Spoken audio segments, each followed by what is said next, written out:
Good evening and welcome to Athens City Council. It's Monday, January 21st, 2025 at 7:01 p.m. And we are in regular session tonight after a public hearing. I'd like to start by acknowledging that here in Athens County, we live and work on land initially settled and developed by earlier people, particularly the Shawnee and Osage, and those identified through cultures commonly known as the Adena, Hopewell, and Fort Ancient. This acknowledgement reminds us of the importance of honoring history, people, and the planet as we work to improve our city's legacy. As mentioned, our first order of business is a public hearing. This public hearing is to amend the city's political sign regulations to increase the size of these political or ideological signs from 350 to 432 square inches. Is there anybody here tonight who would like to comment on this upcoming legislation to make this change to political or ideological signs? If so, please come forward and sign the public hearing form. Give us your name and your address, and you will have 3 minutes.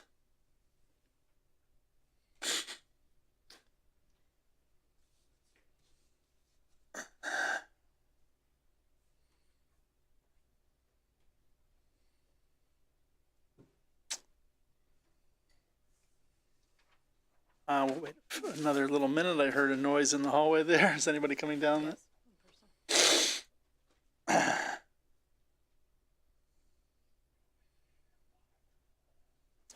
Sure. We'll have Councilmember Swank explain the reason behind the change in the political sign inches. And again, if anyone is here to speak at the public hearing, you may approach the podium. Member Swank?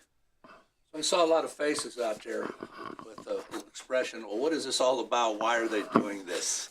I'm probably going to step into dangerous waters here because this is somewhat of a legal matter and our law director is down at the corner. By no means, shape, or form is this an effort to limit speech, people's positions on items or anything of that nature. It is simply to bring our code in in relation to reality. Anyone running for public office will maybe go to Performance Lettering Signs or one of the places here in town, and you order signs. And those signs are exactly 432 square inches. Our current code says 350. You can buy a 350 square inch sign, but it's going to cost you an arm and a leg, and you're going to have to go out of town to get it. So this is simply to make all the signs that we all put up in compliance with what the code will be. You go out and buy 18 by 24 sign, it's 432 square inches, you're in compliance.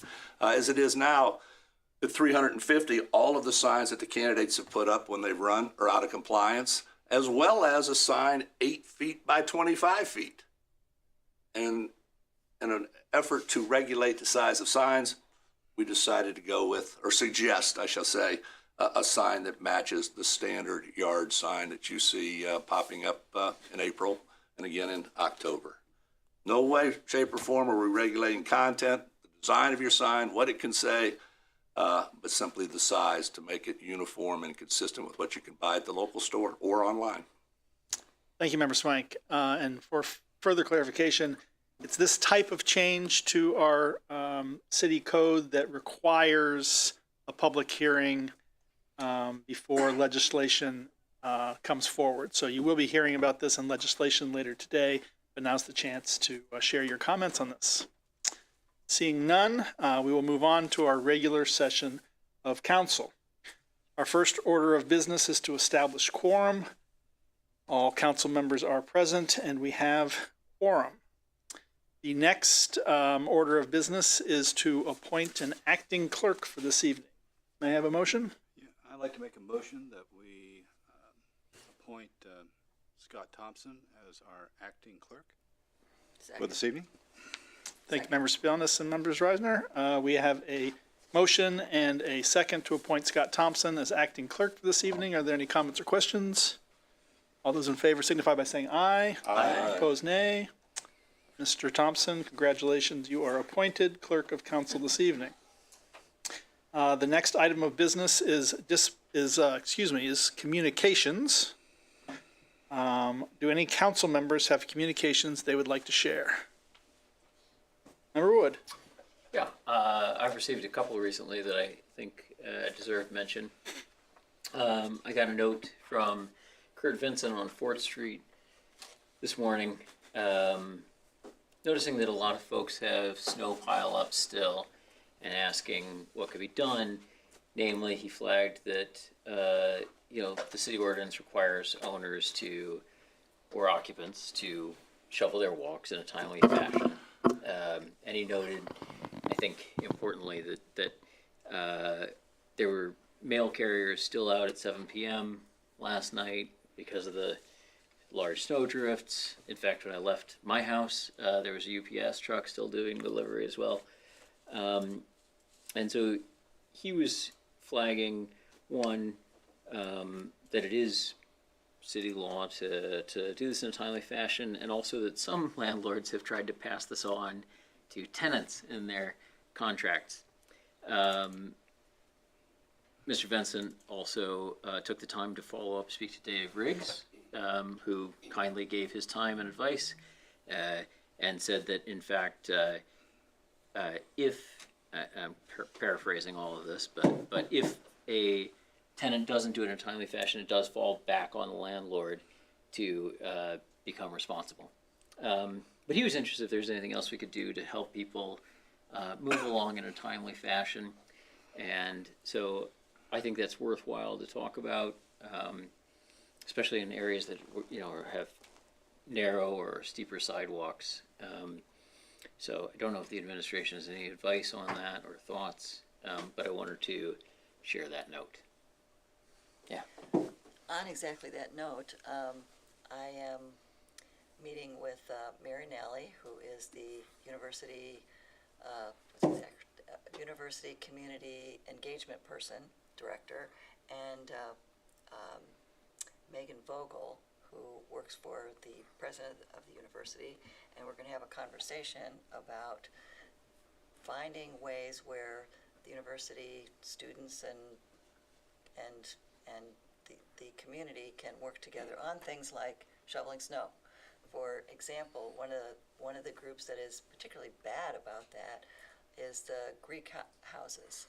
And really, I think they could figure out how to shovel snow. So, and trying to find ways of neighbor to neighbor helping each other. So the conversation is, and the pedestrian and bicycle committee is also working on this, or task force, I should say, is working on this. So there's an effort to try to do something about it, and hopefully we can work that out. Yeah, I think that'd be great. Having maybe even volunteer coordination as well, things like that. Exactly. Yeah. That's what we're talking about. Yeah. Service hours, volunteers, trying to find various ways of making it happen. Member Swike? Yes, related to that, and I guess I'd have to ask the mayor, and I know you don't know, as we don't know, the code inside and out from page 1 to page 27,000.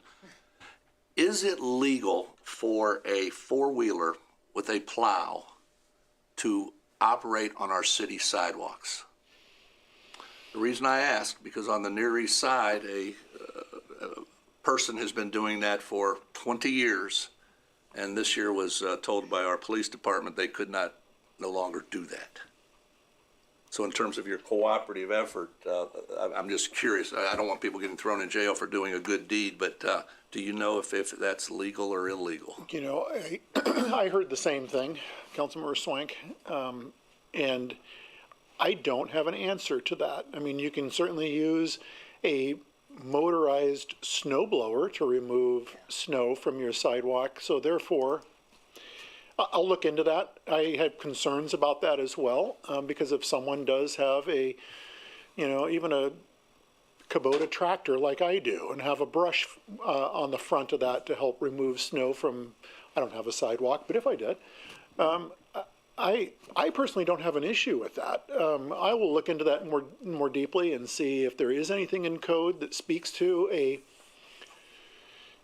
a motorized vehicle of certain horsepower or something like that that is not permissible on a city sidewalk, but I am not aware of that regulation, if it exists. I'm just not sure, Councilmember Swank. I do want to add just something to this conversation because I think this is an important one. This is a great opportunity. We have several neighborhood Facebook groups that are out there. And to your the question that you raised, Councilmember Wood, in the conversation that you had with an individual, you know, that now's a good time to just be good neighbors with each other. You know, I know there's a lot of youth up in the second ward, in particular up in Oakmont area, who would love to make an extra buck or two to help with removing snow from people's sidewalks or their driveways or whatever. In some cases, they're, you know, someone's car. And so I would absolutely encourage something like that. I know that there's Facebook, you know, neighborhood Facebook groups, and I think that's an opportunity to blast something out there. And it's just basically, hey, is there anybody in our neighborhood who's interested in making $10 or $20 or whatever, getting some hot chocolate, I don't know, to remove snow from my sidewalk? You know, because look, we're all neighbors. We all have neighbors. You know, there's a lot of neighbors in my neighborhood up on Longview Heights that will not even ask or say anything and go over there and clear someone's driveway. Again, we don't have sidewalks. I've gone out there, just FYI, since we're on this conversation, I may get in trouble here. And, you know, on one occasion years ago, I cleared part of Longview Heights Street because I wanted to make sure I could get out. So I'm not saying anybody should do that. Do not do that. That's not a good idea. But look, let's all be good neighbors and help out where if someone you know is going to be challenged to remove the snow from their sidewalk, help out. And I think Councilmember Spillness, you're the one who said this, or maybe it was you, Councilmember Wood, but that, you know, regardless of the clause of the contract within a lease to rent a place, you know, I still would defer back to the property owner. You know, there's a level of responsibility by the property owner to get out there and clear that, in particular if their tenant, you know, knowingly is out of town for some reason and we have a snow event. But it's becoming to ourselves to help each other out at the end of the day. Just be a good neighbor. Thank you, Mayor. And if you could, So, yes, please, Director Elias. All right, so Athens City Code 703.38, driving on sidewalk. No person shall drive any vehicle other than a bicycle, except where prohibited in section 703.39 on a sidewalk or sidewalk area, except upon a permanent or temporary driveway. So our city code does not permit any vehicle other than a bicycle on the sidewalk. Sounds like something the Transportation Committee could I'd take be up. happy to amend that, Yeah, by I the would way. as well, Just, let's for talk snow about the removal. wording and we'll make a slight adjustment. And the mayor has a comment on that. No, friendly suggestion, if council does deem that this is something that you want to take up and change code, that you put very, very close guardrails on Sure. events in which something like this is permissible. Yep. Because there is the public safety element with doing something like this, but. Thank you, Mayor. Other council, yes, Member Wood? One other thing that I got a lot of communication about recently from neighbors over near Kindred, talking about flooding, water runoff in their yards and things like that. Talked about it with the mayor last year about things we could possibly do to mitigate those things. And it was one of the things that Sam pointed out to me when I took this on in our sort of informational interview, that this is a big topic. And I wanted to thank the neighbors for bringing that up, pushing that forward, and also thank Steve Adams, has been hugely helpful, offered a lot of his time and expertise, and I really appreciate Steve taking the time to respond to a lot of these things. I won't share it all, but I appreciate the neighbors coming with constructive ideas, being involved, And I really sincerely appreciate Steve taking the time to write. Looking at it now, it's like a treatise on stormwater things and what we can do. So I just really want to thank the community members and staff that are working on those issues and giving their time. Member Wood, other council members, any communications to other elected officials? Director Lyson? Treasurer? Mayor Patterson? I do want to mention that I received an email during the most recent snow event, and it has to do with the uptown area and snow removal from the sidewalks in the uptown area. Just as a friendly reminder to the property owners in the uptown area that it is their responsibility to remove the snow from the entire sidewalk, not just a portion of it.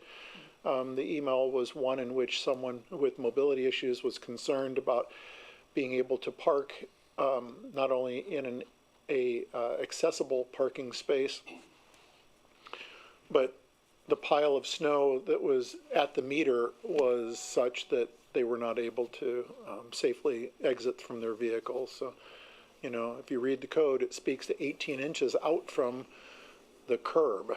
Now, our snowplows manage a lot of that, but just removing snow from the sidewalks.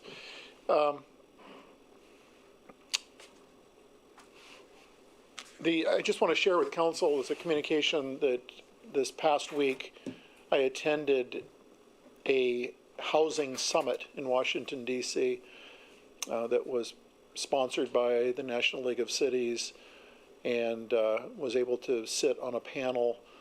Actually, there was only two of us on that panel. It was Mayor Ron Nirenberg, Mayor of San Antonio, Texas, and myself, speaking about the challenges that we have regardless of the size of our community when it comes to housing.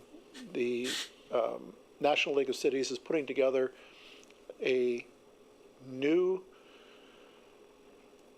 council, if you will, committee that is called America Housing Comeback. And it's interesting in that not only are there, you know, individuals representing communities, and there won't be a whole lot of us, I'll probably be on that committee as well, but it also includes people from planners from the American Planning Association. It'll include realtors, national representation from national realtor associations, from the mortgage and financing sector will be at the table. Developers will be at the table, so that we're talking in a more holistic way about trying to have more housing in our full spectrum housing within our communities. So more to follow on that, but it's to me it's a pretty exciting time because we've never had other housing related industry at the table itself. It's typically been, you know, mayors or city council members or city managers, village administrators who are frustrated with housing and feeling like our ability is limited in what we can do. But to have the other organizations at the table, I think, is going to be very fruitful in the future. Thank you. Thank you. We will now move on.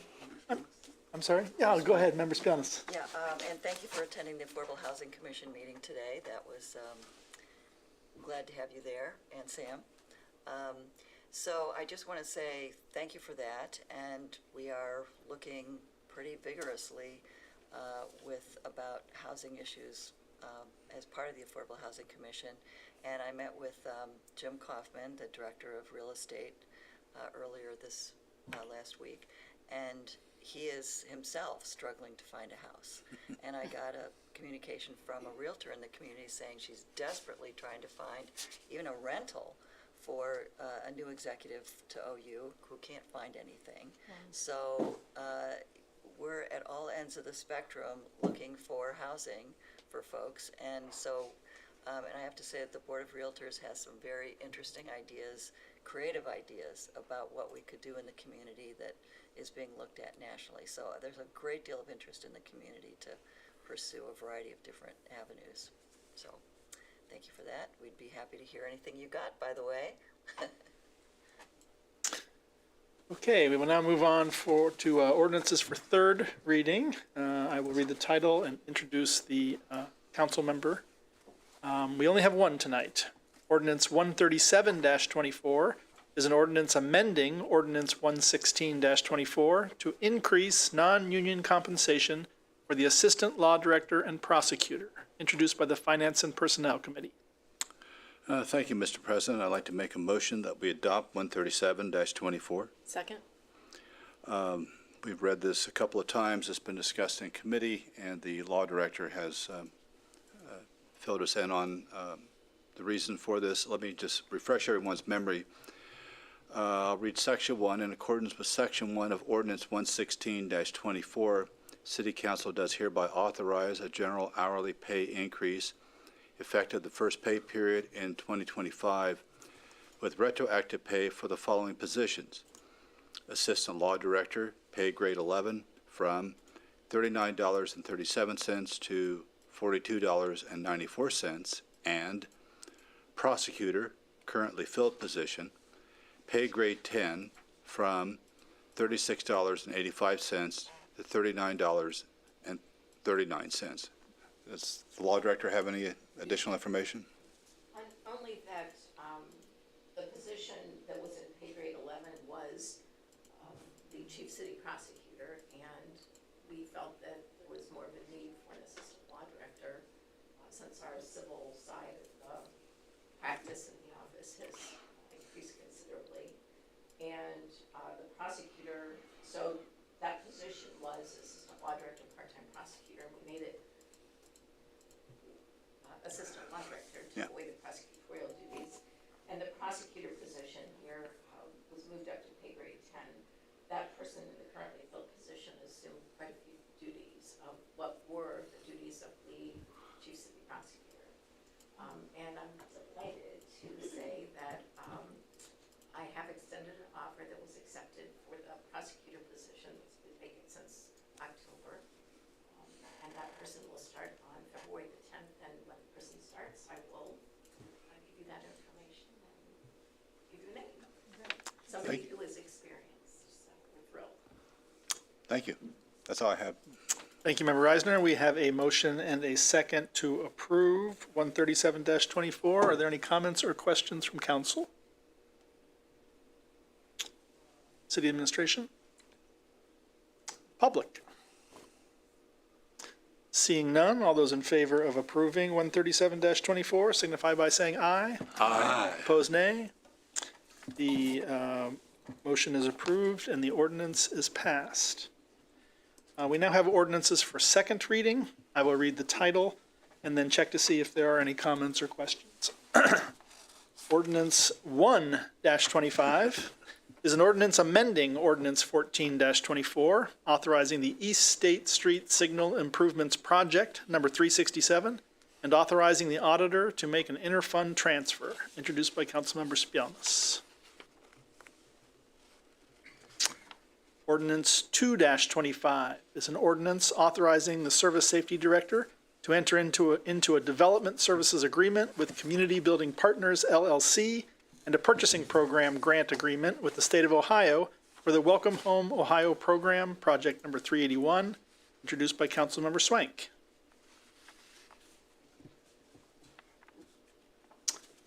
Ordinance 3-25 is an ordinance amending Ordinance 120-24, authorizing the mayor to enter into a contract extension to provide financial support for the operation of the Athens County Economic Development Council and declaring an emergency, introduced by the Finance and Personnel Committee. This is first reading on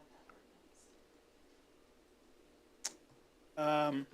We have it listed under second. Oh, I'm sorry. Thank you. We now move on to ordinances for first reading. Ordinance, I'm sorry, Member Spielness. My button is not lit up. So I don't know if anybody can. Can you push the thing in? Yeah, it's push up, push Plug up. down? I tried to pull this together, and so I don't know if, is it okay? Even though my light's not on? Okay, good, never mind. All right, thank you. Just checking. Clerk says fine. You like Carrie Underwood and say? All right, moving on to ordinances for first reading. Ordinance 06-25 is an ordinance to rezone undeveloped lots on Pomeroy Road from R1 to R3 and rezoning 5 parcels immediately to the west of 0 Pomeroy Road to B1. Introduced by Councilmember Swank. So we have talked about this in great detail, but I want to just very quickly do 2 things. One, review the process that got us to where we are today, and secondly, offer an amendment which will change this second half of this slightly. This is a rezoning request, and when we have a rezoning request, the individual or individuals or entities approach the petition, the Planning Commission, which is different than the Planning Committee of Council, but the Planning Commission made up 5 members. The mayor, the service director, John Katowski, the gentleman from Southeast Beverage, I'm drawing a blank, Austin Phillips, and former council president Chris Nisley. And it first comes to the Planning Commission as a case where it's laid out, and then, as a communication, and then it comes back to the Planning Commission as a case. As all public bodies in the city operate, there is opportunity for the public to weigh in both of those instances. This rezoning request came before the Planning Commission back in November, cleared those 2 hurdles, part of it came to City Council Planning and Development Committee, the part about 0 Pomeroy Road. We played around with it a little bit because there was a piece of legal documentation missing at the time. It wasn't missing, totally missing, but it was missing in terms of being in council's hands. That documentation has been provided to the law director. She and I corresponded in the last few days, and that is all kosher. The next step in the process tonight is first reading. The next step after that is a public hearing on the 3rd of February, much like we had a hearing today, at which time the public can come and speak, weigh in on it. It will then go to second reading later that day, and then 2 weeks later will be up for third reading. The one change that we need to make today, and I'll read it, is it now states the ordinance to rezone undeveloped lots of Pomeroy Road from R1 to R3 and rezoning 5 parcels immediately to the west of 0 Pomeroy Road to B1. I'm going to move that we delete section 2 as you scroll down where it says 5 parcels immediately to the west of 0 Pomeroy Road, described more particularly in the map attached here to and highlighted in red, and herein and incorporated herein by reference and hereby rezoned from R1 to B1. By deleting this, it does not change at all the original petitioner's request to rezone 0 Pomeroy Road. But the reason for that is that part of it has not come before the Planning and Development Committee. And by our rules, all matters before they come to ordinance must come before the Planning and Development Committee. By deleting this, this will in no way, shape, or form delay or impede the efforts of the developer who is seeking a rezoning request for affordable housing, but it will allow us to follow our own rules. So I would move to strike section 2 from the ordinance, the proposed ordinance that we see before us today. Second. Thank you. We have a motion to amend ordinance 06-25 by removing section 2. Are there any comments or questions from council on this amendment? So Yes, does that Councilmember mean- Spielnitz. Does that mean it has to go back to square one? Well, we are at first reading. Yes, but. This is This will be the first reading still. but No, we have to- no, it'll actually go back to committee. Well, okay, Yeah, that's what I, that portion will go to the committee to discuss, yes, okay, that's what I, Good question. which is Maybe next. striking that from the title also. Yes, ma'am. Any other comments or questions on this motion to amend? City administration? Public? All those in favor of the motion to amend signify by saying aye. Aye. Opposed, nay. The ordinance has been amended, Councilmember Swank, and read for the first time.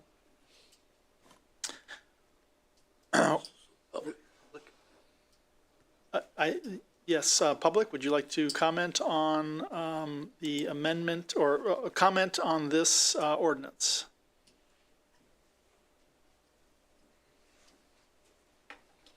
Not on the amendment, on the ordinance. On the ordinance, correct. My name is Sharon Walker. I live on Pomeroy Road, and as I've mentioned before, I am against this rezoning for numerous reasons. But today I'd like to just talk about the impact on the traffic. As we've mentioned before, Pomeroy Road is extremely dangerous. There's a steady flow of traffic there at high speeds, with vehicles often losing control on the curve exactly where you want to rezone. I live on that curve. 4 or 5 times a year, we will wake up to find car ruts in our front yard from cars going through the front yard as they can't make the turn. Every time I pull into my driveway after work, I have to watch in my rearview mirror for cars coming up behind me to make sure they're not going to run into the back of me. And that's not just, from my driveway. That happens at Coventry, and that happens also at the veterinary clinic. The veterinary clinic has had similar issues. I spoke with them today about it. And they told me that just recently they had one of their clients get rear-ended right in front of their clinic trying to make a left turn into the clinic to be seen. They've also had to rebuild their fence 4 or 5 times. The shed on their property was recently destroyed last year by a car running off the road there. There's been instances where vehicles hit the guardrail right there and it was abandoned. The police came to our house to ask us if we had seen anything, which unfortunately we hadn't. I've spoken with the staff at the BP at the corner. They have similar problems with car accidents, with people coming down the hill, people trying to make the turn onto Pomeroy Road, where they said they've had such high velocity, they were told if the car hadn't hit the sign, it would have gone right into the building. And while the sidewalk will help pedestrians in the area, like we've spoken about, it's not going to protect them from these kind of incidents. It may actually give them a false sense of security.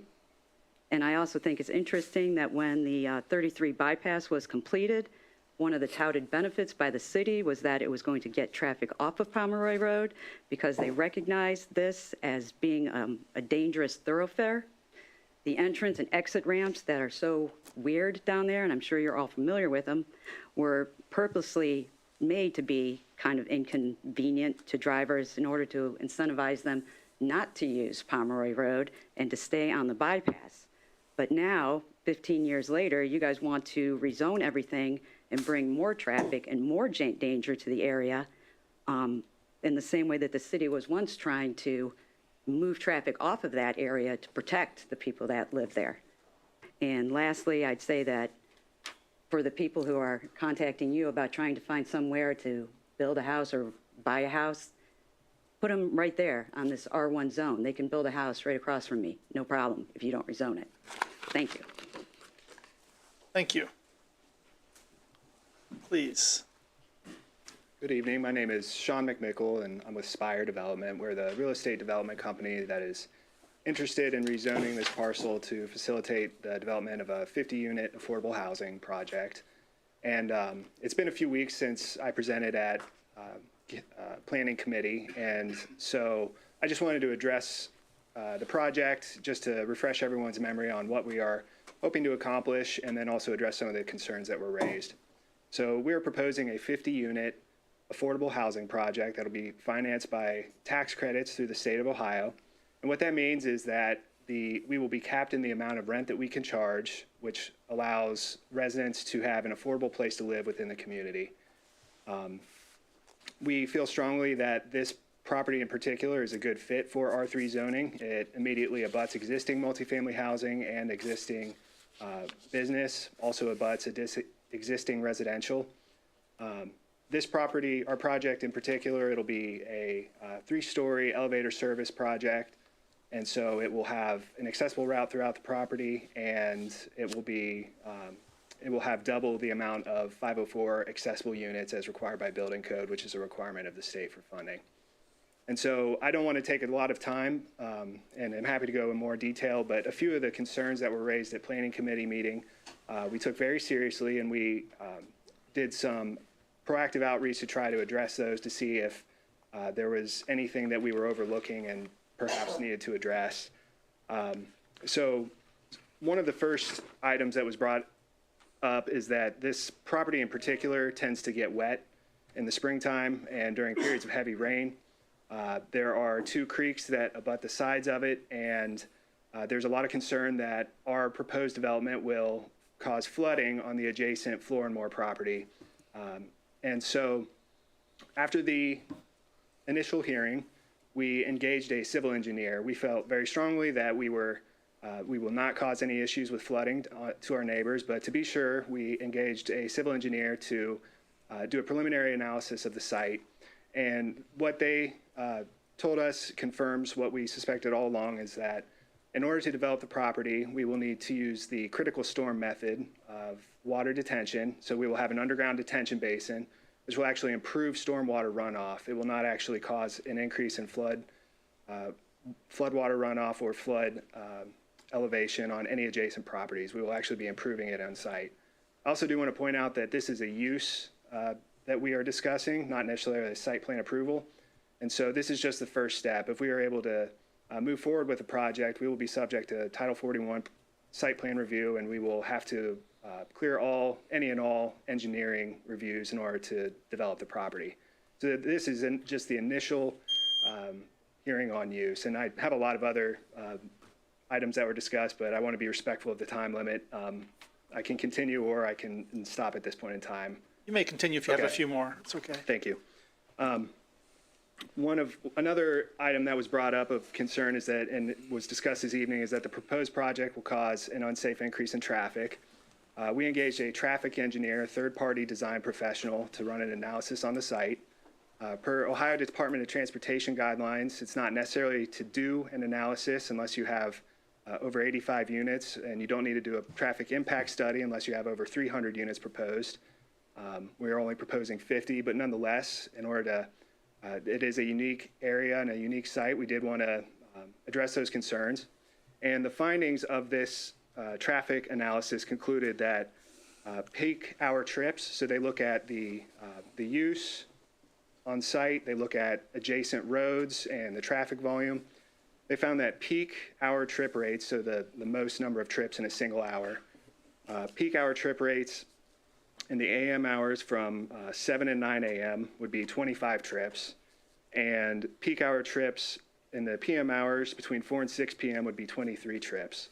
So that's a pretty small number of trips overall for the traffic volume on that road.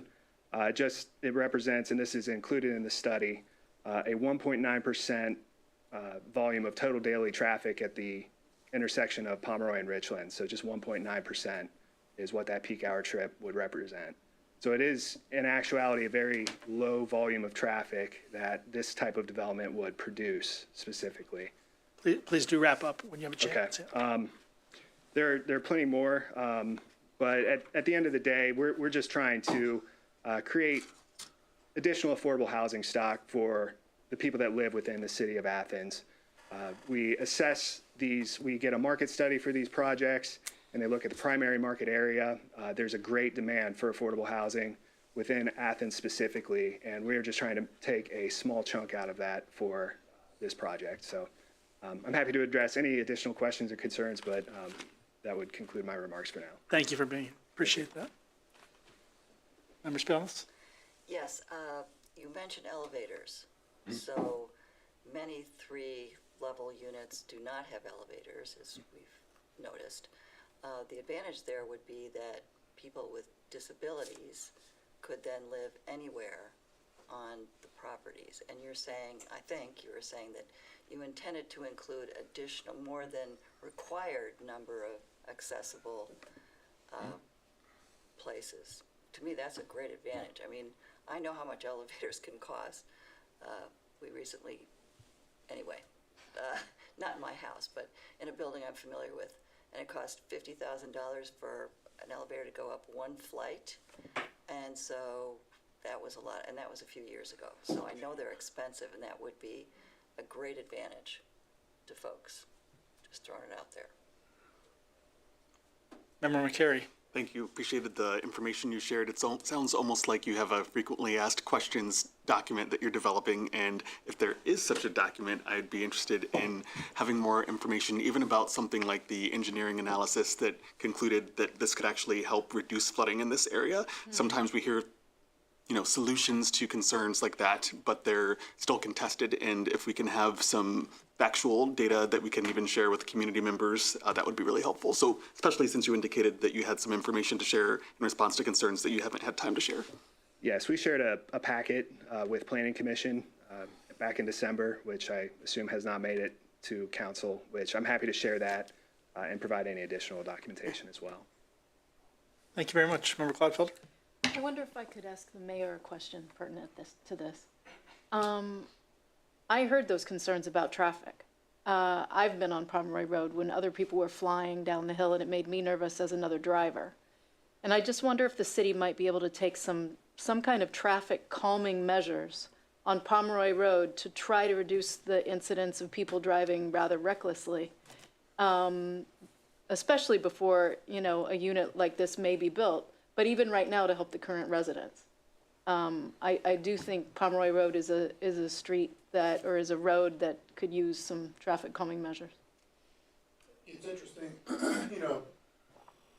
US 33 is what Pomeroy Road used to be. And so for a number of years, the speed limit on Pomeroy to Richland Avenue was 45. We worked with DOT to say, look, we would like to change that.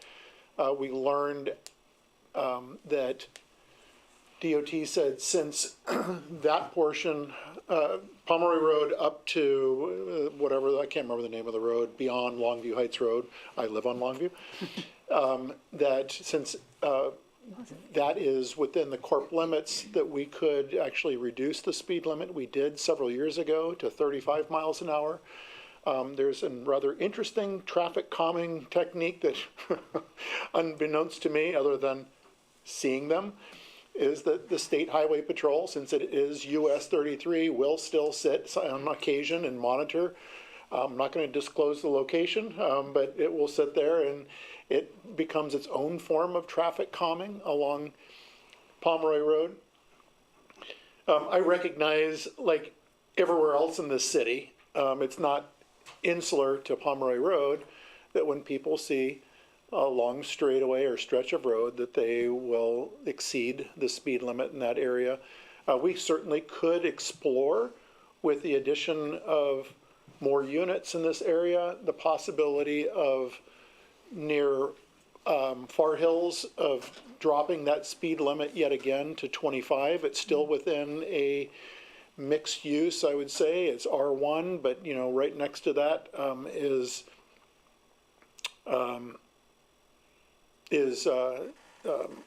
Eric Lucas's Floors and More. Right across the street is the veterinary clinic. Those are commercial operations that we can explore dropping that speed limit down again as a traffic calming technique. We will not put speed bumps on Pomeroy Road.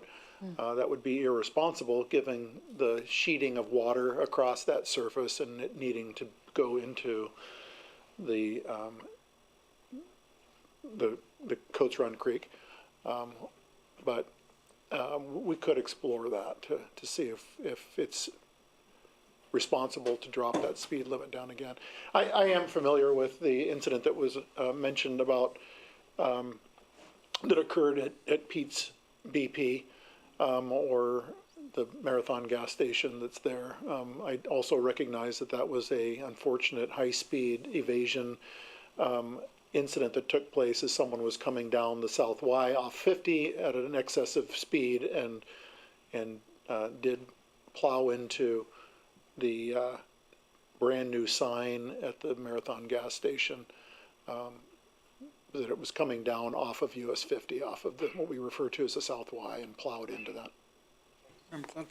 Just a follow-up, if I may, Mayor Patterson. The signs on East State Street that tell people how fast they're going, I've just sort of observed casually that the people in front of me do slow down when they go by those. I wonder if rather rather or in addition to lowering the permanent speed limit on Pomeroy, if maybe having a sign there, but one of those speed gauging signs on Pomeroy Road might serve to calm traffic a bit too. It could. Richland Avenue certainly works. I see it too.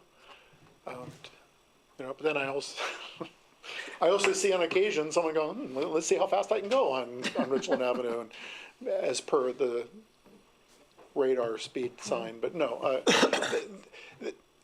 they do work. I mean, we see people driving at responsible speeds throughout there. We've even had the Athens Police Department sitting down there, and they too are monitoring speeds. And the last communication that I had, this is a while ago, was that they were seeing an average speed on Richland Avenue South of about 31 miles an hour. Again, certainly under 10 miles an hour over the posted speed limit. So, Thank you. Thank you for being. Thank you. Other comments, please? Good evening. My name is Andrew Guidarelli, 191 West Washington Street. I am also a member of Athens City's Task Force on Pedestrian Accessibility and Bicycles. However, tonight I am just talking on behalf of myself. I want to address a couple of the concerns that members of the community raised. Councilmember Kleffelter kind of stole what I was going to say, because I was going to say that traffic calming would be a really wonderful thing to have in that area. Even if there's not a new development built, obviously we had a resident mention cars going into her yard. That's very concerning. I've seen that. I used to live on North Lancaster Street. I saw the same thing around the curve there as you came into town.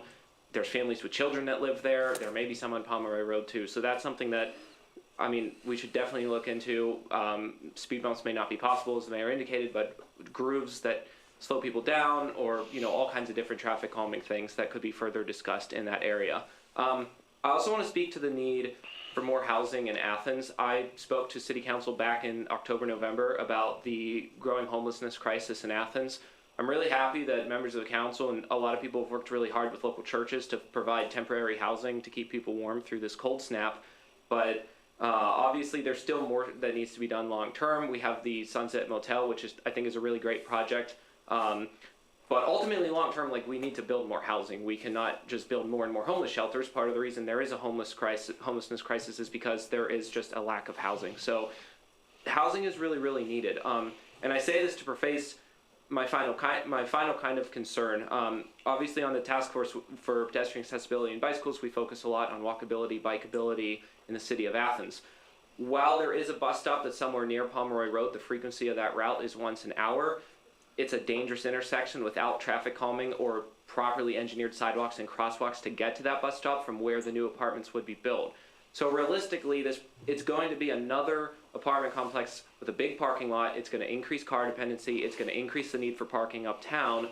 And the need for housing is bad enough. I'm not going to say I oppose the project, but what I am going to say is we should also be looking more broadly at other areas. You go 1 block away from Court Street, it's single family housing, right? So we should be looking at areas in the city that are walkable and have access to our public transportation network that we could be focusing on housing. Thank you very much.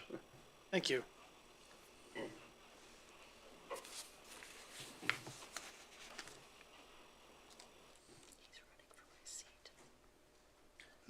Something I'd like to mention, I'm sorry, I'm Aaron Leatherwood. I live at 100 Coventry Lane, a couple doors away from where this project is proposed. And something that I think people are maybe aware of, but maybe not, is just the notion that this property at one point in time was a much, much larger farm.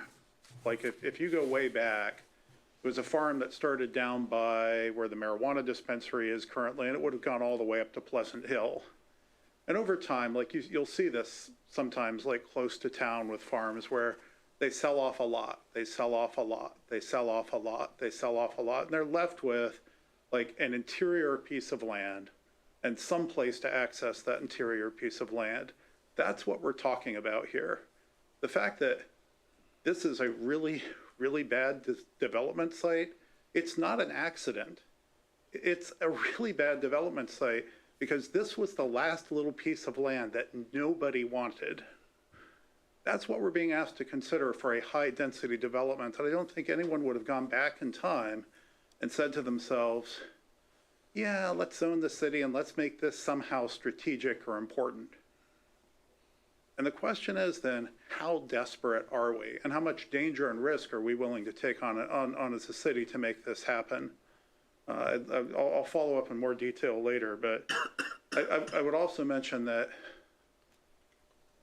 we've put in literally thousands of units over the last decades on the south side. And just about every time we put in a big development on the south side, we'll talk about the needs of the south side. And then we go decades and we don't do a whole lot. When we talk about community, it's not providing buses to get to the rest of the community. If you're going to put lots of density in, you need to build a community on the south side. We're not really set up for it, not at a reasonable price. We could be if the city wants to spend that kind of money. And I'd love to have the conversation with people about how we can go about building a real community, a real sense of place on the south side that we don't have. But until we do that, every big project like this that we're putting in, it's just contributing to sort of the ghettoization of the south side. And oh, and here's the bus to take to where the real people, where the cool people live. That's probably not what we want to be as a city. And lastly, I'd like to speak to something that one of the members of the Planning Commission said back in December, the notion that we need this in order to improve the city's tax base. And somehow it was suggested in one of the Planning Committee or Commission meetings that this project would help the city to avoid the need for a tax increase. Generally, if you add people to the city, you guys deal with this every day. If you add people to the city, you will increase the city's costs. You'll increase the need for fire. You'll increase the need for police. You'll increase the need for all city resources. This project is not going to bring money to the city, and it certainly won't bring money to the local schools. Every one of these projects has an exception or ruling from the Supreme Court that allows them to pay about 10 cents on the dollar on property taxes.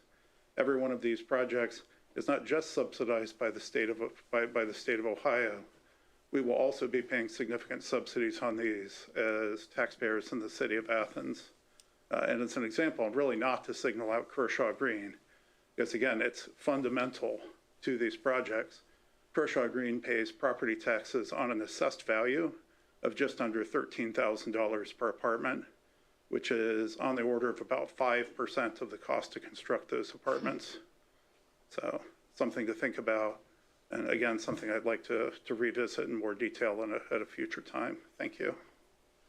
Thank you, Mr. Leatherwood.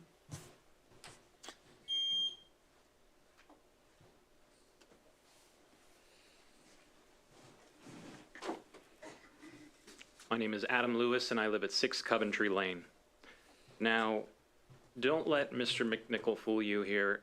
The reason that he's interested in this project is because his company stands to make millions of dollars in tax incentives. That's why he's here. That's why he's been present at every single meeting, and that's why he continues to come, and you continue to give him time to speak, because he represents a huge financial benefit to his company, not the city of Athens. You know, this area seems to always categorize itself as a college town. We talk about Athens, college town, Ohio University. That's why we're all here. Well, let's look at this from the college town perspective. Let's look at it from the empirical data perspective. There's 2 recent similar projects that have been completed for this type of project, okay? Let's look at Kershaw Green, and let's look at the Sandstone apartments, or the Sandstone condos, whatever you want to call them, out in the plains. Over the past 12 months, Kershaw Green has seen over 300 police reports. Sandstone, less than 50. Which do you think we'd want to mimic and copy from that example? We don't want to copy the Kershaw Green example, but this structure, the way it's laid out, 3 stories with all those people packed in there, is going to mimic that exact thing.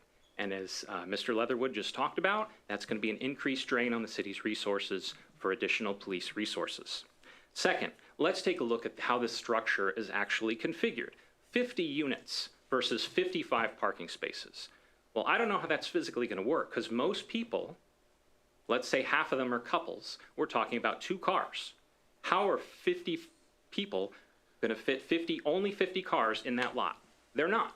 Those cars are going elsewhere. I'll tell you exactly where they're going to go, to Coventry Lane, where I live. Now, let me tell you, I walk Coventry Lane, at least not when it's this cold, every single day, multiple times a day, with my dog, sometimes with my 18-month-old daughter.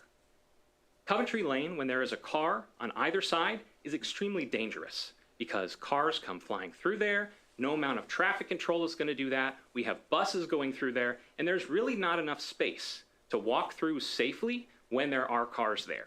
And if we have permanently stationed cars or cars that are there more often than not towards the edge or even inner towards Coventry Lane, that's going to create a danger not only for myself, but also for children who are constantly walking up and down Coventry Lane, but for members of that whole neighborhood.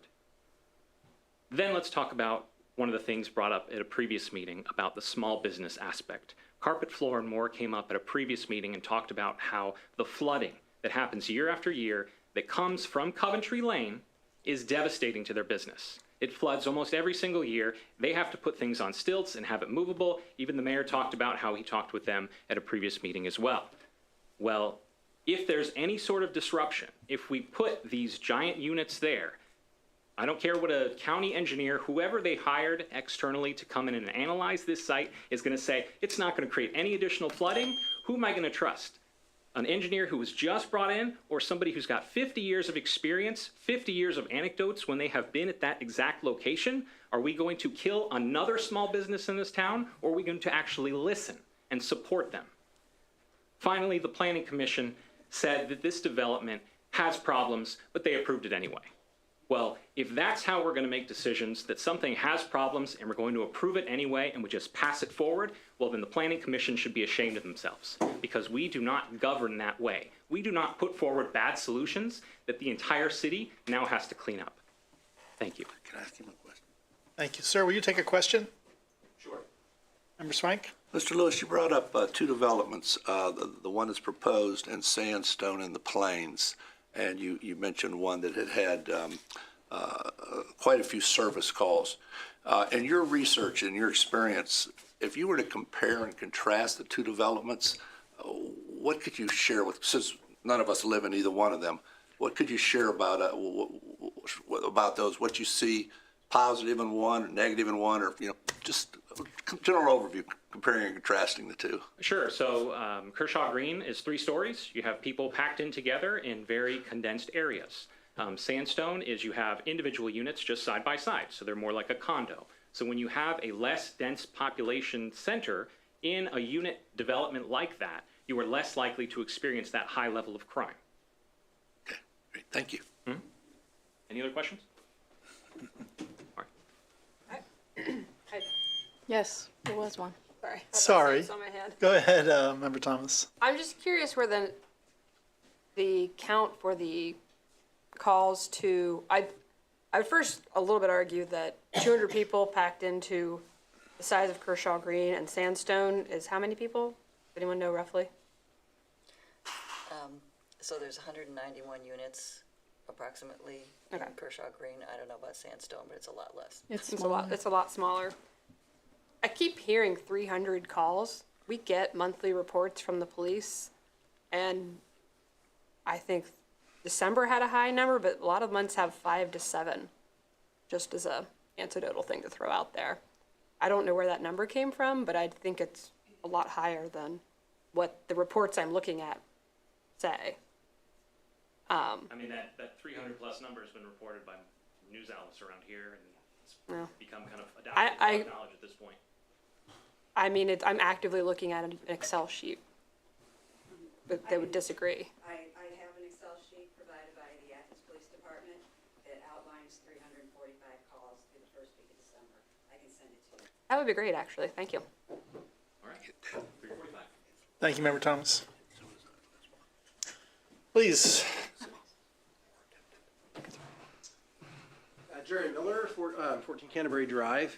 First, want to thank all my neighbors. We've been meeting occasionally at the library, talking on Facebook, and a number of us have come to City Council and the Planning Commissions to share their thoughts on this very important issue. And I also want to thank the Council for truly listening to the concerns that we have.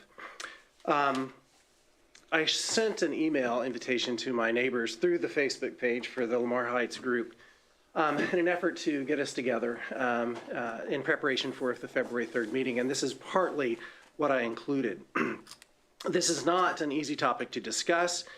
Low-income housing, public safety, property values, access to schools, including costs and benefits to the district, the cost of services, fire, police, public transportation, access to basic amenities addressed by Mr. Leatherwood, and neighborhood density are just a few of the many parts of the growing problem nationwide.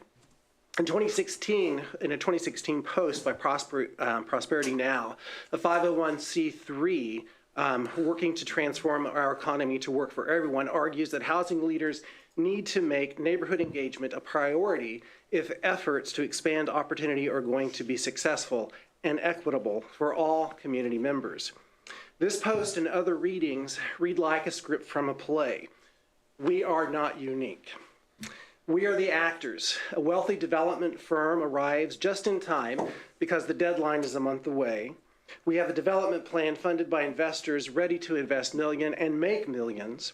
The investment company approaches the community government to request rezoning, initiating an ambiguous process with a vague plan, 50 to 80 units, responding to questions about expanding and buying additional. Well, not at this time. The governing bodies appear to be keep the proposed request under the radar.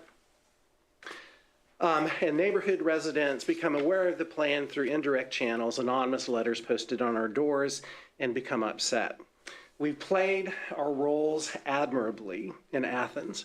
Governing bodies in some communities have even succeeded in keeping those proposals hidden from their community until the ground is breaking. Neighbors didn't realize that this was going on. Fortunately, we're not in that situation. You're hearing us and you're listening to us, and I hope you continue to do so. We should speak out against the rezoning of 0 Pomeroy Road because we as a community need to be included in the deliberations. Our city should lead the process instead of reacting to a financial opportunity. A December 12, 2024 article posted by Local Housing Solutions, a partner of ABT Associates and the NYU Furman Center, states that housing policy and development discussions impact all members of the community. However, evidence suggests that the processes used to gather public input on local decisions are often made and dominated by a subset of people who do not necessarily represent the entire community. The article continues the detailed guidelines for communities to ensure all stakeholders are represented. A lot of the ambiguity associated with this particular project is need. Do we need a complex this size, when others already, may I continue for another minute? Are already in progress? We have added or are in the process of adding 350 affordable housing units in Athens County schools. Cornerstone at Eclipse, 58 units in 2026. The Lofts, 51 units in 2026. Blackburn Landing, 50 units in 2026. Kershaw Green, 30 units in 2024. Kershaw Green, 54 units in 2024. Kershaw Green, 56 units in 2023. Kershaw Green, 51 units in 2022-2023. This proposed 50-plus unit project at 0 Pomeroy Road is in addition to the above construction, and Hilltide Partners is proposing 50 to 8 unit complex at 111 Hooper Street. All of this construction is in addition to the 700 units, a combination of single and multifamily structures that the city is planning for the Ridges. The city's 2040 comprehensive plan does target areas for more dense residential development, including the area adjacent to the Ridges. However, none of these areas has been redeveloped for dense housing in recent years. Instead, the city routinely sets aside its comprehensive plan and asks the city council to approve what developers want. We need a vision for integrating and a cohesive neighborhood at the Athens South Side, and we need your support in these efforts. And thank you very much. Thank you.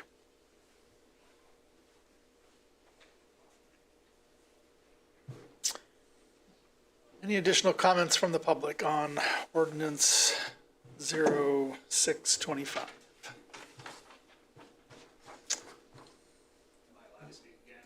Unfortunately not. But we will have additional readings of this ordinance for everyone to please return and say your piece. The hearing on the 3rd. Moving on, ordinance 07-25 is an ordinance amending Athens City Zoning Code, Title 23, Chapter 23.03, General Regulations and Permitted Modifications, Section 23.03.13L2, Sign Regulations, introduced by Councilmember Swank. We spoke about this earlier in the hearing, and I'm just going to read two short passages. L, temporary signs. All temporary signs shall be maintained in a safe condition and in good repair, or be removed immediately. And the big part that we're talking about today, number 2, political or ideological signs. Any political sign, circular, banner, poster, handbill, pennant, or other similar sign of a temporary nature, which by design is calling attention to an upcoming election, may be placed in any zones. Signs posted under this provision may be placed on poles or lamp posts only with the written permission of the owner. Signs may not be larger than 432 square inches. Thank you, Mr. President. Thank you, Member Swank. Any comments or questions from City Council on this ordinance? Member Spionis. So I certainly don't disagree with that, as you know, but my question is, what happens if they don't do it? What if they have an 8-foot sign and it stays up? What are the consequences? At the beginning, correct me if I'm wrong, Law Director, excuse me. Please, Member Swank, continue. Excuse me, Law Director Eliason. If you remember, for several years, welcome back to Ohio University was a bit troublesome because some of our creative students, both incoming and experienced, decided to put what they had learned in maybe theater class or speech class into creating very interesting messages on bed sheets. And when that happened, I believe both our code office and police department asked them to remove those per our sign code. So I would assume that the same would apply here. And again, I would defer to the law director on that. We can't regulate speech. Right. We can't regulate time, but size can be regulated. And in this instance, I think we talked about this before, some of the very large signs was felt that we couldn't enforce the sign ordinance because almost every sign was in violation. I think that's why you had the idea here of let's just increase the size. That didn't answer my question. What do you do if they don't? Well, it could be a report to code enforcement and could be a minor misdemeanor offense. Okay.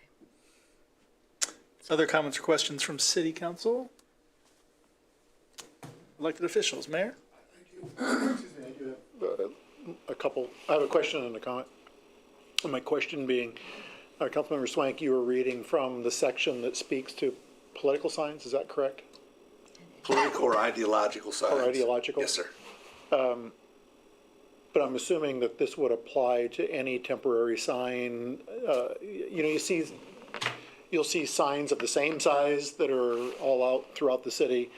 I'm assuming that those are probably in alignment with your, 432 square inch signs that are probably more common than 150 square inches. Are you talking like, I'm going way back, and this is all a few people would understand, the old Burma shave signs? It could be anything. Those are a little. I have a sign that says "Be kind to others." It sits in my front yard. I guess if it would be classified as political or ideological, it would fall under that. Okay. If it's an advertisement, I would assume it follows advertisement. And we have our sign ordinance is quite lengthy. Yeah. But No, I wasn't referencing a advertising sign, but often you'll see, said, heating and cooling company, and they pop a sign down in someone's, unfortunately in the public right of way, learning moment, that's illegal. Those will be removed, and it'll be the code enforcement office that picks that up because we do have code that speaks to you cannot put a temporary sign in the public right of way, just willy-nilly. You can't do that. But a sign such as that is what I'm referencing, which I think is dimensionally is pretty close to what you're talking about. Yeah, if somebody gets a new roof on and this roof was put on by, that's an advertisement, and that falls under, I think, a different part of the code. Yeah, this is political or ideological. This house believes in, or, the variety of things we see. Any comment that I have, President Crowell, if I may? Please. I think this is important because we get these calls all the time as well. There are parcels in the city of Athens that are not in the city of Athens. One in particular that comes to mind is on Columbus Road. So therefore, there is no regulation on the size of that sign, which is where we do see some rather large signs that find their way into that space. The city has no jurisdiction when it comes to any parcel that happens to be within what appears to be the corp limit, but it's in an unincorporated area here in the city of Athens. So those areas do exist. I just share because I want people to be aware of that. We still get calls. Hey, Mayor, there's a sign that's oversized, it's over here. It's like, thank you. That happens to be outside the corporate limit proper, and therefore it's permissible. Thank you, Mayor. Any comments from the public on the sign ordinance? 0725 has been read for the first time. Ordinance 0825 is an ordinance amending the 2025 appropriation ordinance 115-24 and ordinance 30-24, authorizing engineering services for rehabilitation of the Stimson Avenue Bridge, project number 358, introduced by Councilmember Spielness. Thank you. I almost said Mayor Kroll. Sorry. Okay, so in this one, we're looking at trying to clean up, fix up the Stimson Avenue Bridge. And so Section 1 reads 2025 Appropriation Ordinance 11524 is hereby amended by appropriating from the unappropriated balance the following sums. And it continues $4,470,590 and $19 to Small Cities ODOT Fund 589 TC 500. And $250,000 to Street Rehab Fund 572, TC 500, and increasing the total appropriations by said amounts. Section 2 is where we have some changes. Section 2 of Ordinance 3024 is hereby amended to read as follows. Section 2, the Service Safety Director is further authorized to expend up to $5,300,519 as follows: $4,470,590 and $19 to Small Cities ODOT Fund 589 TC 500, and $830,000 from Street Rehabilitation Fund 572 TC 500 for said project. So essentially, what we're looking at is a full rehabilitation, removing and replacing the deck, the parapets, rehabbing and painting the beams, repairing the abutments, replacing the lighting with decorative lighting. There'll also be a separated shared use path added to the bridge on the upstream southern side. So this is going to be a great improvement to the bridge, and I'm hoping that this is something we can do. Comments Any questions? Member Wood. Yeah, we talked about this project last year early on, and I asked then to make sure there were plans in place that we weren't going to have another West Union fun time that we all enjoyed, or a Stimson project. The mayor said that there are plans in place to avoid shutting down Stimson again, and I wonder if there's more you could say to elaborate on that, help people understand what we're going to do to make sure traffic is still flowing in those areas. I can basically repeat what I mentioned when this came up in committee, and that being that it will be signalized with traffic flow maintained through Stimson Avenue across the bridge, much like we did on the Richland Avenue Bridge project back in 2006, when we replaced the bridge deck as well as built the Richland Avenue roundabout. So there will be traffic maintained through there. I did have a meeting, which was wonderful, with a number of the business owners on the Stimson Avenue corridor. With the it was the Hocking Valley Bank that orchestrated that meeting. A number of people came to that particular meeting to discuss this project. I wish we would have done that in more detail when we had the initial Stimson Avenue overhaul, which cost had a price tag of $7.2 million. But the meeting was very productive with those who have businesses, who attended anyway, who were there, and they seemed very satisfied with what the plan is to maintain traffic flow through that particular area. So. Member Swank? To that point, Mr. Mayor, one concern on the Near East Side is that the thought is going to be that bridge is closed, we can't get through, and people from the Far East Side and other places are going to cut through the Near East Side, which are narrow streets. The maximum width over there is 30 feet. Can we make sure in this process, or at least look into, I shouldn't say telling folks what to do, could we at least look into good communication that, yes, it is open in both ways. You may wait a minute for the signal to change.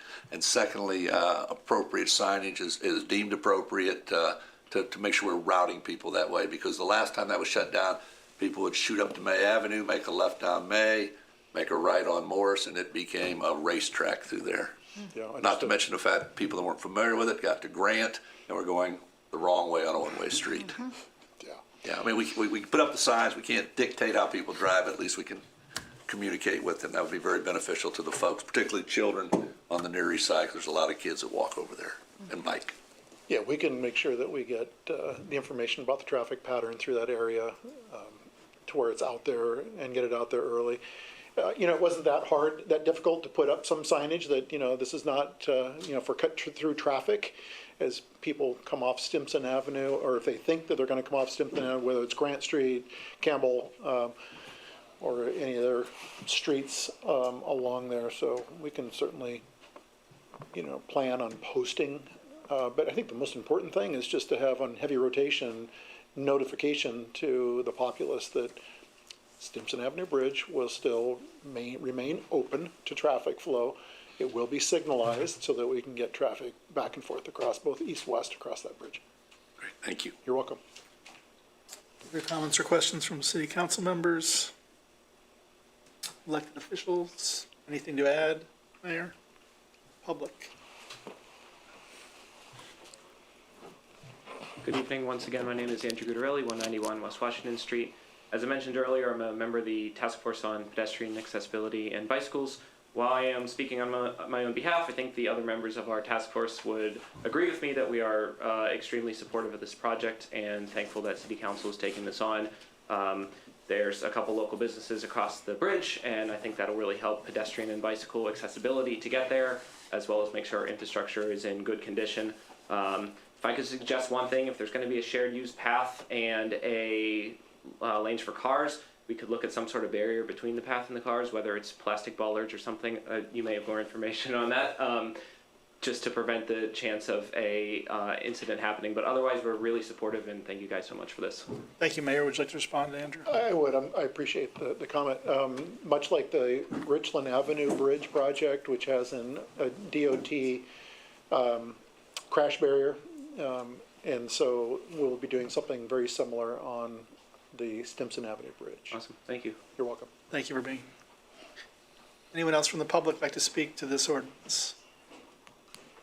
Okay, 0825 has been read for the first time.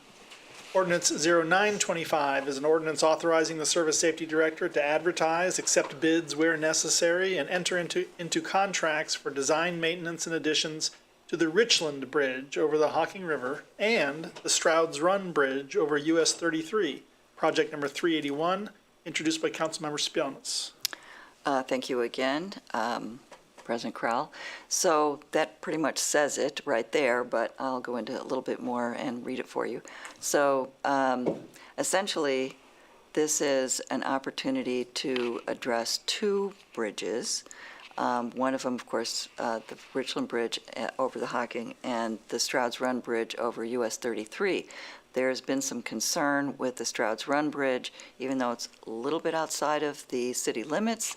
It is an entrance into the city in the fact that people driving down 33 look up and see that bridge, and it too often has graffiti on it, and it's attractive to those people who want to put graffiti on the bridge, and there's concern that if we don't put some kind of a fence and barrier to prevent someone from doing that, that someone's going to make a little slip and fall and create serious injury and traffic accidents. So it's an effort to prevent those kinds of unsafe things from happening. The Richland Avenue Bridge, of course, has similar things as I've talked about with the other bridge. We need to protect our bridges on a regular basis. And they're using this, the city wants to use the same design firm, which is why they're combined in this one ordinance. The project will reapply the protective coating on the parapets for Richland Avenue, and kind of clean it up and make it look a little bit nicer. And also on the Stroud's Run Bridge, they want to put a City of Athens sign as you enter, so you can see it, which I think looks rather appealing, similar to that on Richland Avenue. Anyway, so let me read this quickly.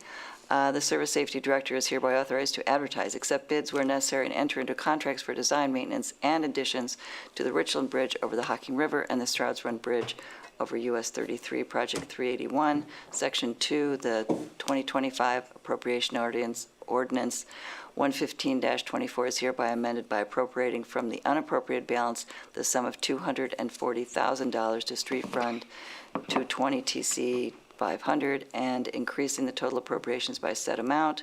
Section 3, the Service Safety Director is further authorized to expend up to $262,000 from the Street Fund 220 TC 500 for Project 381. And that is essentially it. So any comments, questions, concerns? Thank you, Member Spanolis. Member Swank? Yeah, just a comment about the 1 over 33.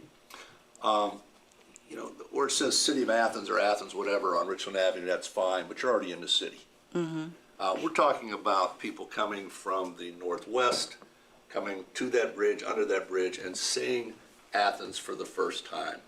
When I was in the yearbook business, I drove 30,000 miles a year, so I went in and out of a lot of cities. And one that comes to mind as you're driving up Interstate 77 when you get to Canton, is they have a similar structure there. And the things they have on that fence and all that are things about Canton. Is there any way that we can at least explore the idea of making that sign, maybe not like what we have on Richland Avenue, but something that welcomes people to Athens and kind of captures the essence of Athens? What is it? 3 or 5 symbols. You see these when you drive to Columbus and you get to those areas where they put up those walls, sound barrier walls, and you see it when you get to Canal Winchester, because you have 5 different things there. I know one of them's a canal boat. Yeah, it's Canal Winchester. One of them's like the cupola in the city hall.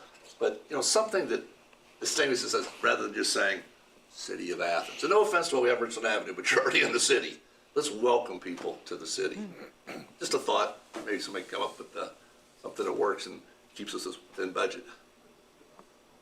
Other council members? Yes, Member Clodfelter. I would actually like to agree with Member Swank on that. I've seen a lot of small towns that do that, whether it's their state championship basketball team or the founding of the community, or, you know, things that are really meaningful for that community. I think that is a nice way to welcome people and give them the chance to learn a little about where they're going before they arrive.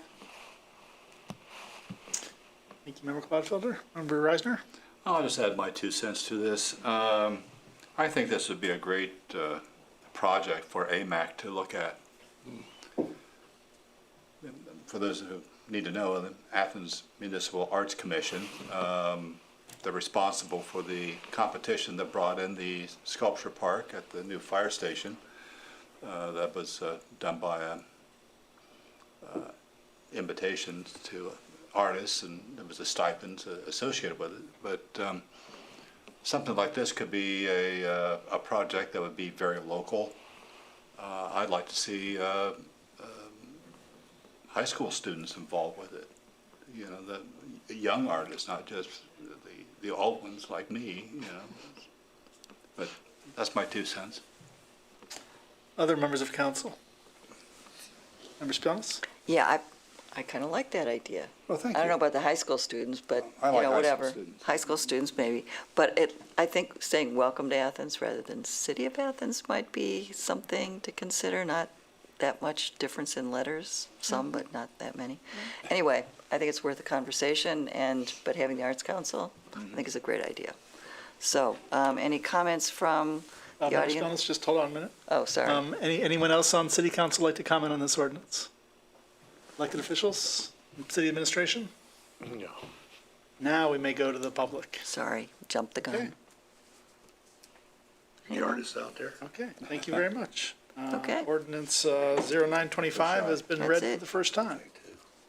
Ordinance 10-25 is an ordinance amending Ordinance 15-22 to authorize an increase in the expenditure for a new restroom facility at the West State Park, project number 349, introduced by Councilmember McCary.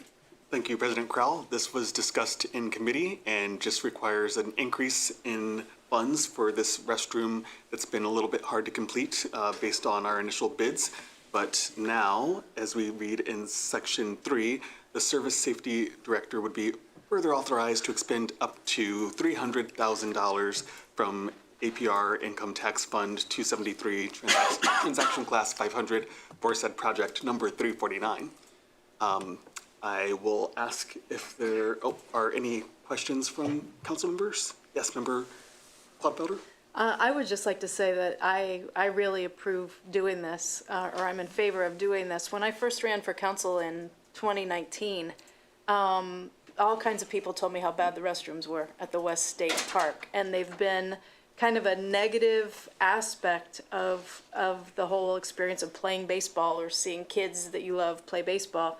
And I think that it's fair to even say that those restrooms have reflected kind of badly on Athens as a community, because sometimes teams come in from other towns to play at those ball fields, and if the bathrooms are gross, then that doesn't reflect well on the city that's hosting the ball games, right? So, yeah, I think it'll be great to get this completed, and if we have to raise the amount of money in order to get a bid to do it, then I'm in favor of that.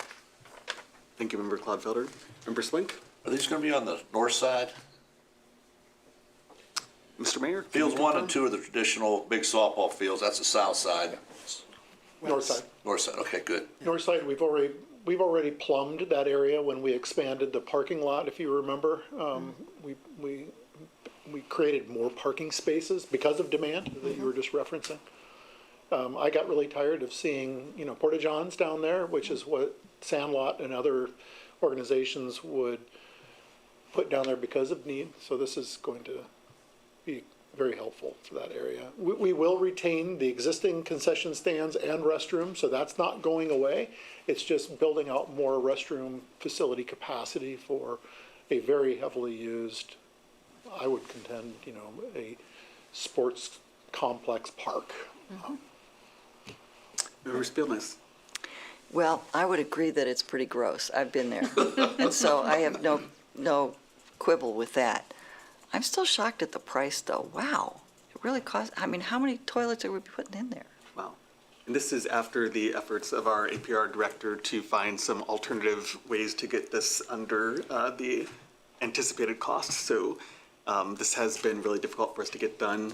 I would mention that the one additional benefit to this restroom is more ADA accessibility, changing tables for caregivers, that kind of thing.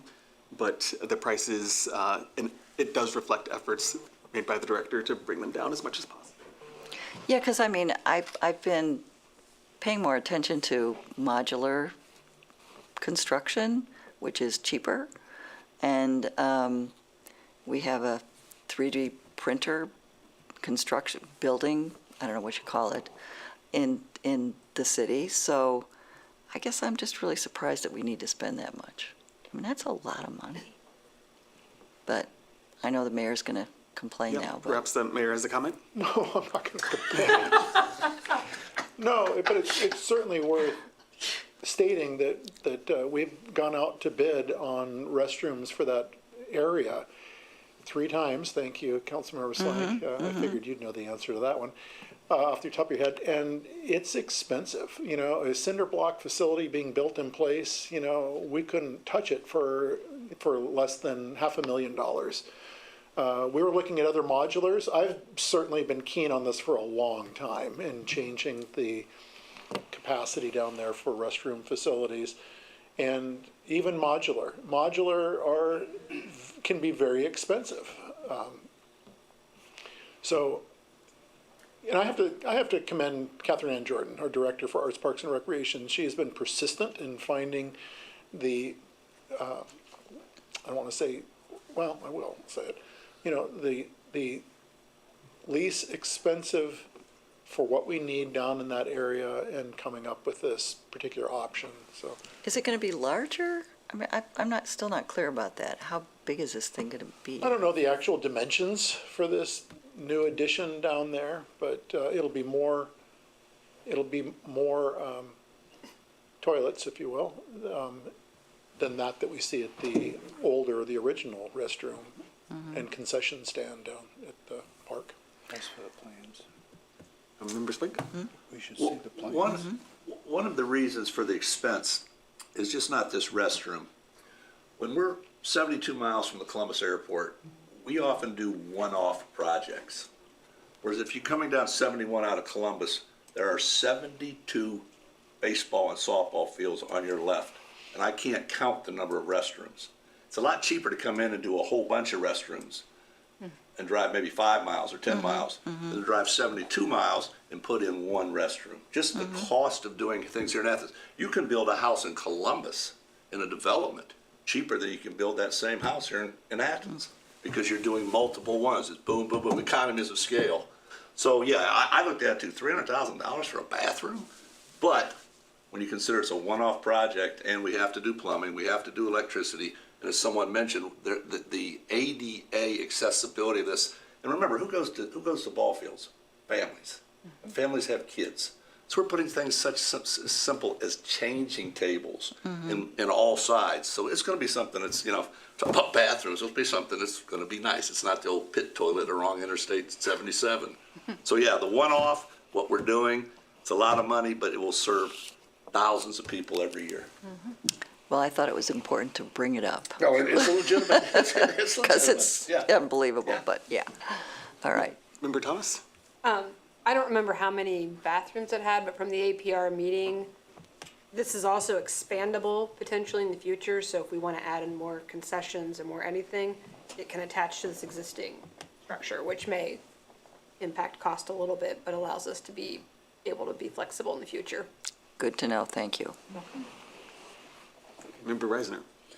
Since there's been so many questions about what the design is, could we actually see the design? Could the engineer send us something? I'm sure. Plan? Yeah, I'm sure we can. It's, direct to I mean, Captain. that answers all the questions once and for all. Sure. Any additional questions on this or comments from council members? Members of the administration? About the public? Not seeing any, I believe that's been read for the first time. Thank you, Member McCary.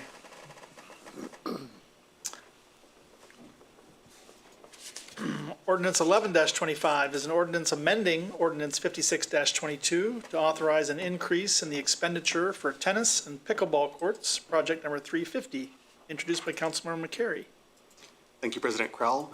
Once again, this is just a needed expenditure to complete this project.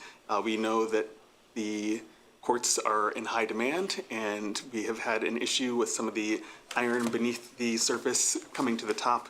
We've seen images, and we want to remedy that.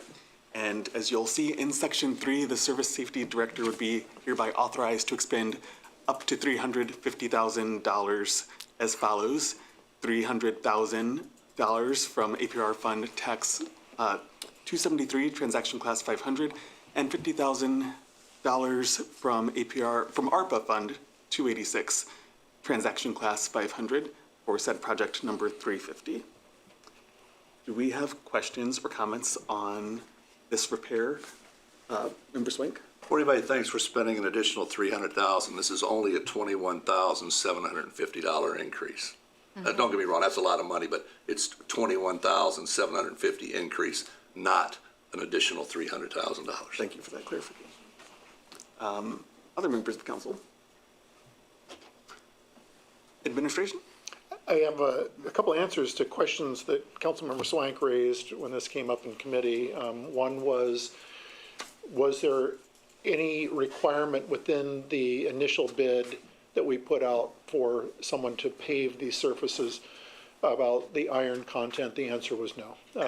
We did have I had a lengthy conversation with Director Stone, and he informed me that to put a requirement such as that, to have iron-free or minimal iron in the aggregate would require likely having to have an aggregate trucked in from Cleveland or somewhere far afield to have that type of stone, because unfortunately the stone in our area does have an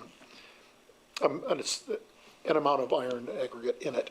The other question, Councilmember Swank, that you raised was one of anything in the contract that we could use to basically have a cost share on this increase, and the answer is no. Had we put in something that was spoke to, well, that can't have more than, 0.5% iron aggregate within the aggregate used for the asphalt, or something, I don't know, pick out a number, then we would have had grounds to be able to sit there and say, no, this is in violation of what we put in the bid package and part of the contract that was signed, but that's not there either. So I appreciate you asking and raising those, because I became curious myself, but that's the answer to your question. Okay, thank you. You're welcome. Any other administrators have comments on this repair? Members of the public? All right, seeing none, that means that ordinance 11-25 has been read for the first time. Thank you, Member Carey. Ordinance 12-25 is an ordinance authorizing unneeded or obsolete municipal personal property to be sold at internet auction, introduced by Councilmember Reisner. Thank you, Mr. President. This is an ordinance that we pass at this time every year since the whole idea of internet sales has begun. I think like the first year that I was on council, if the mayor remembers, this was sort of a big new thingy, and everyone's kind of suspicious about it. Now it's old hat. So Section 1 reads, Athens City Council, in accordance with the Ohio Revised Code, Section 721.15D, hereby authorizes the Service Safety Director or their designee to enter into an agreement with a government auction service to conduct internet auctions for the selling of unneeded or obsolete municipal personal property, and shall require the bidder to pay all fees, taxes, and charges. Auction items will be advertised for no less than 10 days, including Saturdays, Sundays, and legal holidays. That's it. Thank you, Member Reisner. Any comments or questions, Member Wood? Is there a reason we have to redo it every year? It's required by a certain point of the year. I could look it up, but I just checked that statute. And there are certain requirements, but yes. We do it each year. Member Kleinfelder. I just wonder if anybody in the public is curious as to the definition of municipal personal property. That sounds like a bit of a contradiction. Do we know what that is? As opposed to real property, as opposed to real estate. So this would be chairs, a small piece of equipment, something like that. Okay, to me that just seems like municipal property or municipal Yeah. furniture, not personal property, but okay.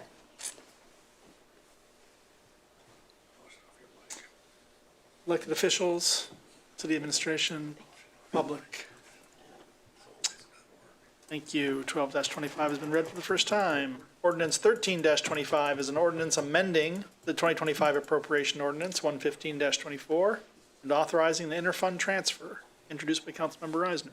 Thank you, Mr. President. Section 1 reads, the 2025 appropriation ordinance 115-24 is hereby amended by appropriating from the unappropriated balance a sum of $120,000 to General Fund 101, Transaction Code 600 for transfer, and increasing the total appropriations by said amount. Section 2, the auditor is hereby authorized to make the following interfund transfers: from General Fund 101 to Cemetery Fund 210, $120,000. Parking Garage Fund 730, Parking Garage Debt Fund 733, $163,000.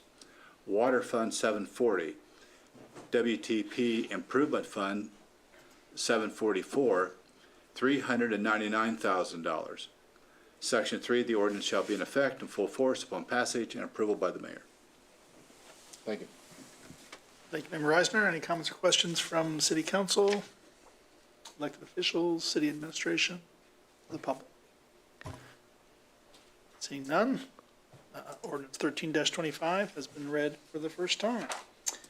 We will now move on to announcements and other business. May I have a motion to accept the December 2024 financial reports as submitted by the auditor?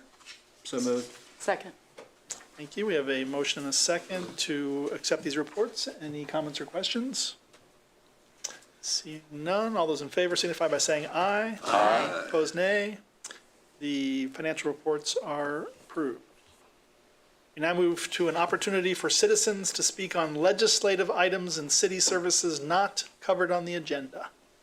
Anyone who would like to come forward to speak on an item not on the agenda, please do so now. Thank you. Seeing none, I would take a motion for adjournment. So move. Second. Thank you. We have a motion and a second to adjourn. All those in favor signify by saying aye. Aye. Thank you. We are adjourned at 8:41 PM.